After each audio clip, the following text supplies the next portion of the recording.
గన్నవరంలో లారీని SVK travels bus ఢీకొట్టింది. బస్సు శ్రీకాకుళం నుంచి నంద్యాల వెళ్తుండగా గన్నవరం బే బ్రిడ్జ్ సమీపంలో ప్రమాదం చోటు చేసుకుంది. బస్సు డ్రైవర్ పరిస్థితి కూడా విషమంగా ఉన్నట్లుగా సమాచారం.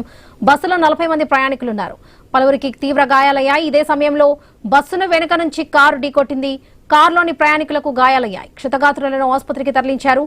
ఒక రోజు వ్యవధిలోనే ఇదే ప్రాంతంలో 2 ప్రమాదాలు జరగడం ఆందోళన కలిగిస్తుంది.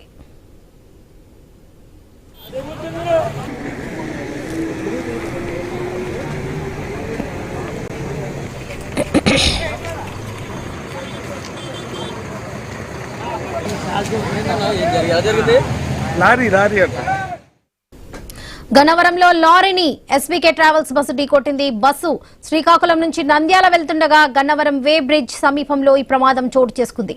బస్సు డ్రైవర్ పరిస్థితి విషమంగా ఉన్నట్లుగా సమాచారం. బస్సులో 40 మంది ప్రయాణికులున్నారు.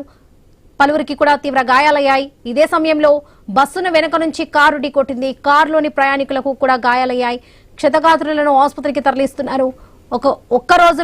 ఒక్క రోజు వ్యవధిలోనే ఇదే ప్రాంతంలో 2 ప్రమాదాలు జరగడం ఆందోళన కలిగిస్తుంది.